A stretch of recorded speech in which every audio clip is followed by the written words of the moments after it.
आदरणीय दाजुभाइ मित्रजन, दाजुभाइ तथा दिदीबहिनी र मित्रजन सबैमा म मेरो तर्फबाट र सबैको तर्फबाट सबैलाई नमस्कार तथा बिन्ती गर्न चाहन्छु।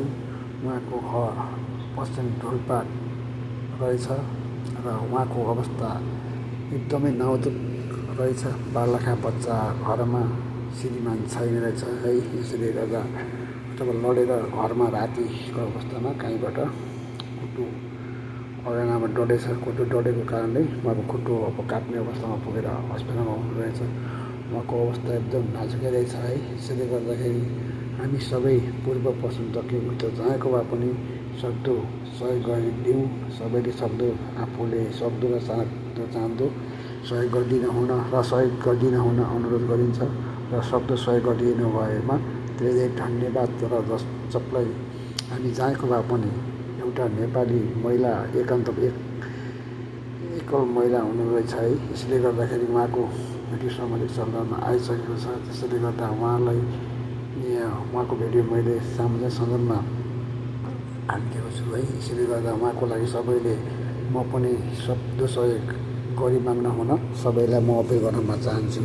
म पनि पूर्वको मान्छे हो, पश्चिमको होइन, पूर्वकै हो र पनि पूर्व पश्चिम दक्षिण उत्तर के हामी सबै काटे खुन एउटै सार्के नाम शान्ति सार्की हो। तर सार्की, कार्की, छेत्री, बाहुन, मतवाली, लिम्बू, राई, लिम्बू, छेत्री, बाहुन हामी कुनै जाति होइन र जातिको लागि होइन र एउटा सहयोगको अपिलको लागि र सक्दो सहयोग गरेको छु है।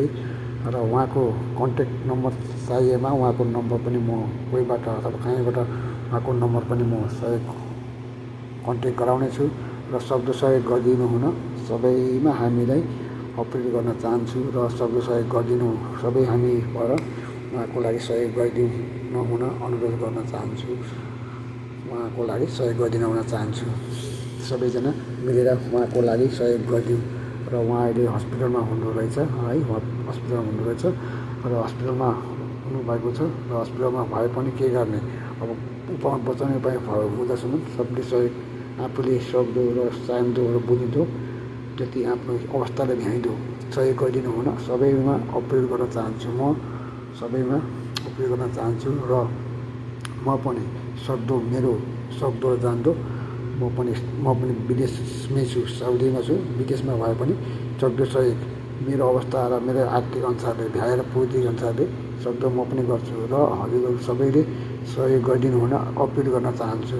हार्दिक तथा स्वागत गर्दै सबैमा म मित्रजनलाई हार्दिक तथा स्वागत गरिदिन चाहन्छु र सबैमा